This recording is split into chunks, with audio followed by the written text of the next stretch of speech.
안녕하세요. 빛나는 오늘의 듣다입니다. 나도 언젠간 부자가 될 수 있을까? 누구나 살면서 이런 생각을 꼭 한 번씩 하게 됩니다. 언제까지 돈의 노예로 살아야 하지? 매번 실패가 연속이지만 그래도 혹시나 하는 생각에 복권을 사고 나죠. 도대체 어떻게 하면 인생 역전하고 어떻게 하면 나도 돈벼락 좀 맞아보나.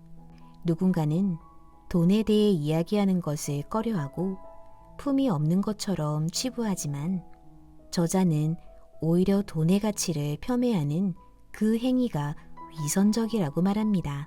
세상을 살면서 돈이 가진 중요성을 따져볼 때 그 누구도 돈의 영향력에서 자유로울 수 없기 때문이죠. 또 돈의 특성을 매우 특이하게 정의했는데요. 바로 돈을 인격체라고 지칭한 것입니다. 오늘은 가난의 가장 바닥부터 최상급의 위치까지 올라본 김승호 회장님의 돈에 대한 기존의 생각을 과감히 수정하는 돈의 노예보다 돈의 주인이 되는 돈의 속성의 이야기와 함께 할게요.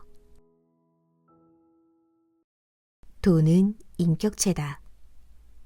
돈은 인격체입니다. 돈이 사람처럼 사고와 감정과 의지를 지닌 인격체라고 하면 누군가는 받아들이기 힘들어합니다. 인격체란 스스로 생각하고 자아를 가진 개별적 실체를 뜻하기 때문이죠. 돈은 스스로 생각하지도 움직이지도 않으며 단지 숫자로 이루어졌을 뿐이니 왠지 억지처럼 느껴질 수 있습니다. 하지만 비즈니스에서는 회사도 인격을 부여받습니다. 바로 법인입니다. 여기에는 인이 붙습니다. 법인은 사람과 동일하게 소송을 하고 소송을 당하기도 하며 하나의 주제처럼 개인과 싸우거나 협의하거나 협력할 수 있습니다. 돈은 법인보다 더 정교하고 구체적인 인격체입니다.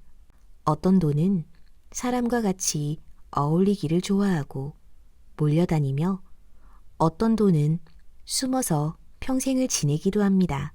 자기들끼리 주로 가는 곳이 따로 있고 유행에 따라 모이고 흩어집니다. 자기를 소중히 여기는 사람에게 붙어있기를 좋아하고 함부로 대하는 사람에겐 패가 망신의 보복을 퍼붓기도 합니다. 작은 돈을 함부로 하는 사람에게선 큰 돈이 몰려서 떠나고 자신에게 합당한 대우로 하는 사람에게는 자식을 낳기도 합니다. 이처럼 돈은 인격체가 가진 품성을 그대로 갖고 있기에 함부로 대하는 사람에겐 돈이 다가가지 않습니다. 이런 돈의 특성 때문에 나는 돈을 인격체라고 부릅니다. 내가 풍족한 부를 이루는 데 성공하는 것은 돈을 스스로 감정을 가진 인격체로 대하며 돈과 함께 사는 법을 배웠기 때문입니다. 돈을 너무 사랑해서 집안에만 가둬놓으면 기회만 있으면 나가려고 할 것이고 다른 돈에게 주인이 구두쇠니 오지 마라 할 것입니다. 자신을 존중해주지 않는 사람을 부자가 되게 하는데 협조도 하지 않을 것입니다. 가치 있는 곳과 좋은 일에 쓰인 돈은 그 대우에 감동해 다시 다른 돈을 데리고 주인을 찾을 것이고 술집이나 도박에 자신을 사용하면 비참한 마음에 등을 돌릴 것입니다. 돈은 감정을 가진 실체라서 사랑하되 지나치면 안 되고 품을 때 품더라도 가야 할 땐 보내줘야 하며 절대로 무시하거나 함부로 대해서는 안 됩니다. 오히려 존중하고 감사해야 합니다. 이런 마음을 가진 사람에게 돈은 항상 기회를 주고 다가오고 보호하려 합니다. 돈은 당신을 언제든 지켜보고 있습니다. 다행히 돈은 뒤끝이 없어서 과거 행동에 상관없이 오늘부터 자신을 존중해주면 모든 것을 잊고 당신을 존중해줄 것입니다. 돈을 인격체로 받아들이고 깊은 우정을 나눈 친구처럼 대하면 됩니다. 그렇게 마음먹은 순간 돈에 대한 태도는 완전히 바뀌기 시작합니다. 작은 돈을 절대로 함부로 하지 않게 되고 큰 돈은 마땅히 보내야 할 곳에 보내주게 됩니다. 사치하거나 허세를 부리기 위해 친구를 이용하지 않고 좋은 곳에 친구를 데려다 주려 할 것이기 때문입니다. 품 안의 돈을 기품 있는 곳에 사용하며 사랑하는 사람과 보호해야 할 가치가 있는 곳에 사용할 것입니다. 이를 지켜보고 있는 돈도 더 많은 친구들을 옆에 불러들일 것입니다. 내가 돈의 노예가 되는 일도 없고 돈도 나의 소유물이 아니므로 서로 상하관계가 아닌 깊은 존중을 갖춘 형태로 함께하게 됩니다. 이것이 진정한 부의 모습입니다.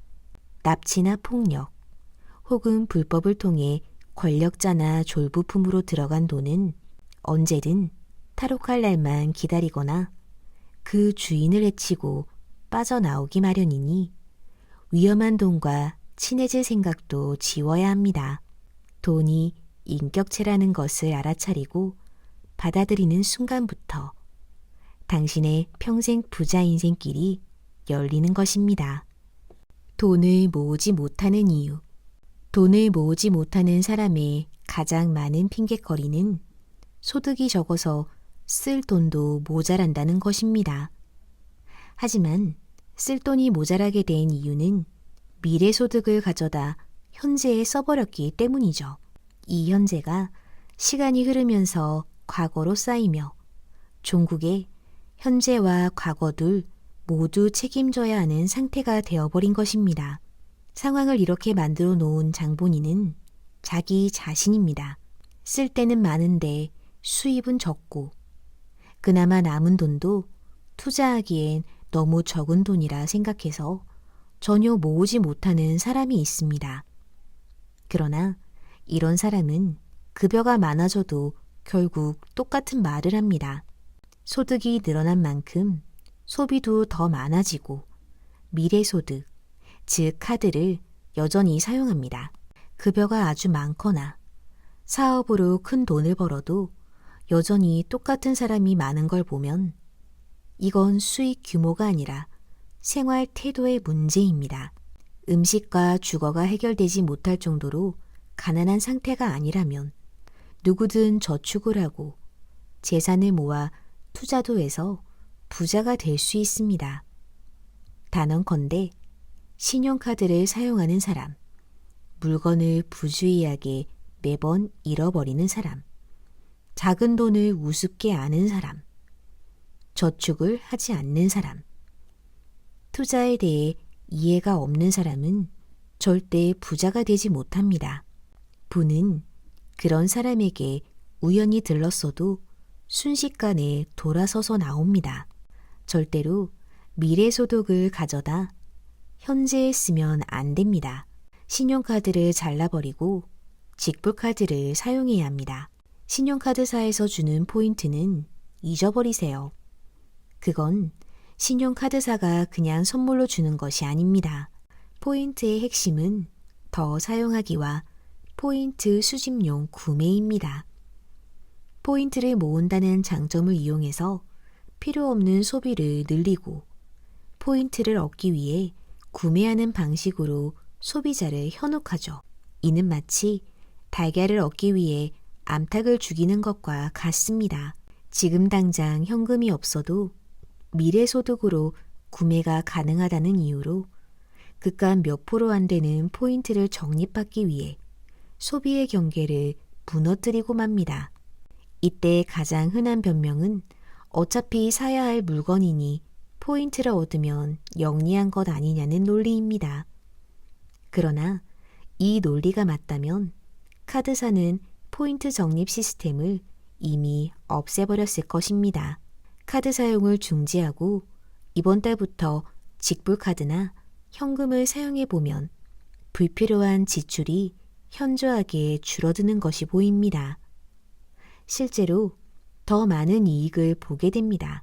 10,000원 가치의 포인트를 모으려면 100만 원의 소비가 일어나야 하고 그 중에 몇십만 원은 필요 없는 지출입니다.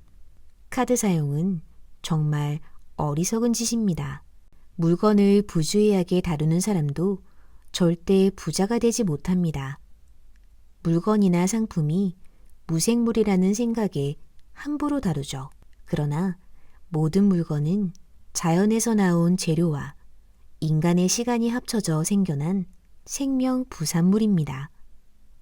모두 생명에서 온 것입니다. 오랫동안 쓰는 물건이나 밖으로 가지고 다니는 물건에는 예쁜 스티커나 레이블 머신을 이용해 자기 이름을 붙여놓는 것이 좋습니다.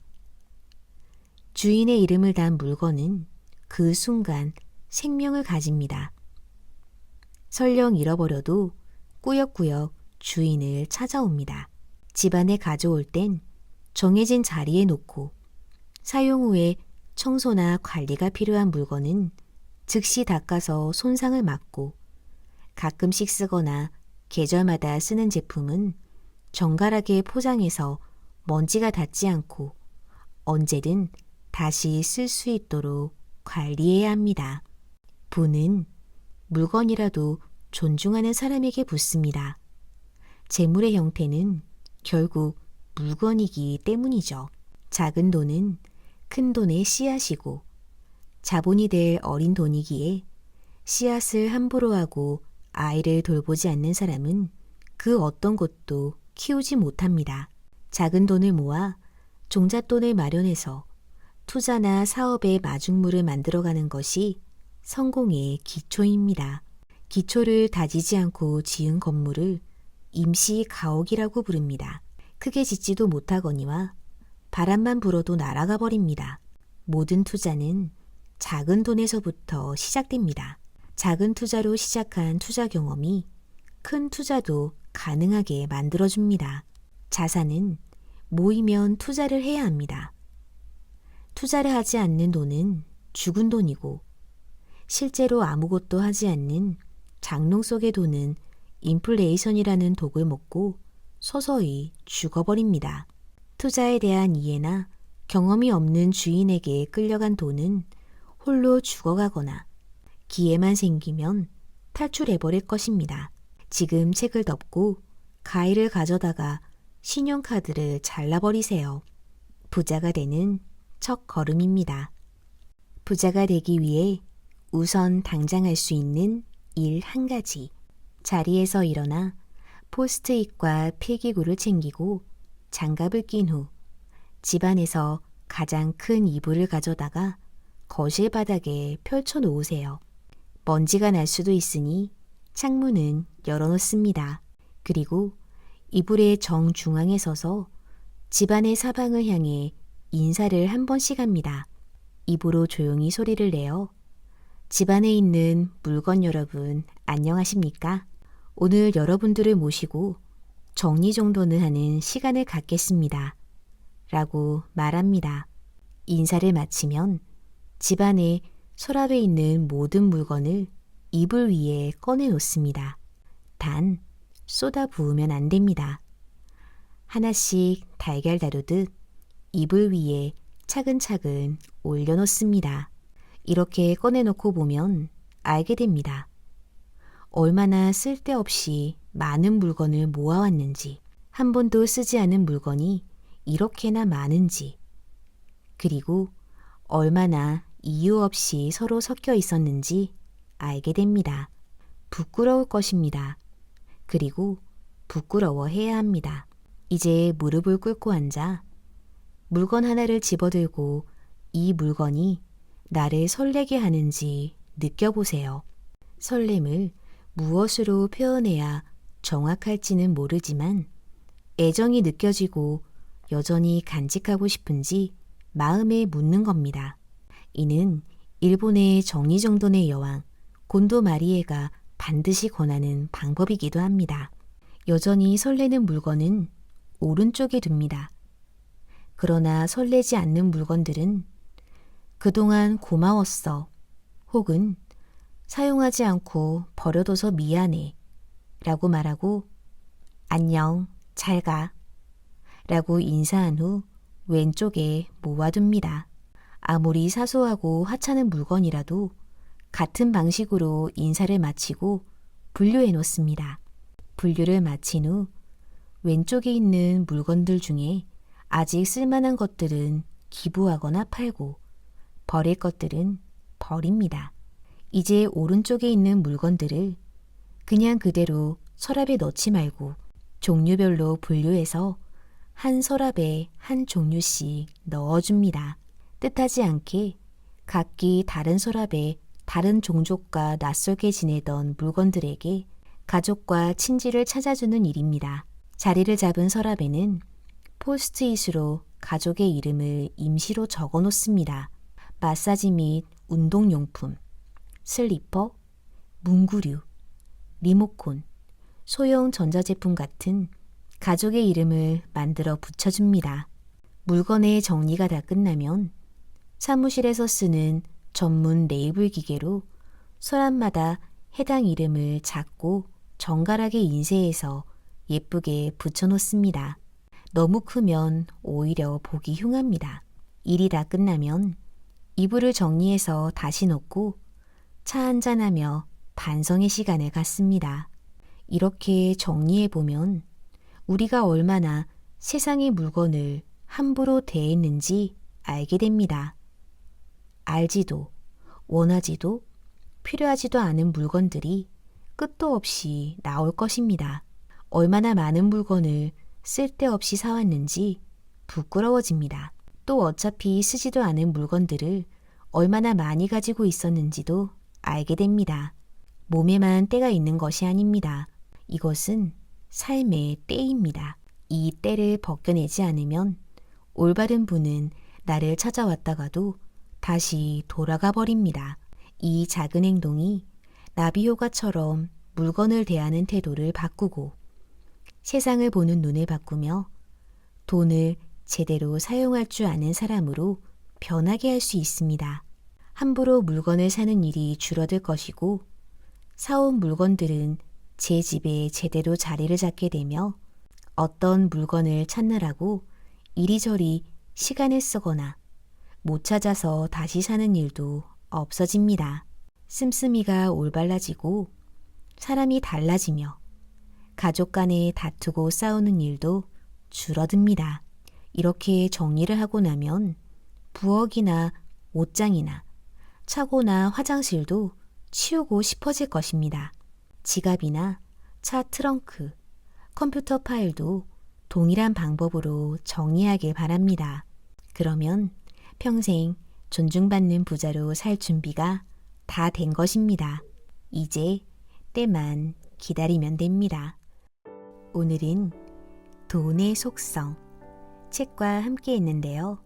우리는 모두 각기 다른 환경에 놓여 있고 지적 수준이 다르며 경제적 상황 역시 모두 다르죠. 그러니 누군가에게 이득이 된 방법이라고 해서 꼭 나에게 이득이 될 수는 없습니다. 돈의 속성을 통해 돈을 만들고 지키고 기르는 한 명의 농부가 되는 방법을 배울 수 있는 책이니 참고하시면 더 좋을 것 같습니다. 또 만나요.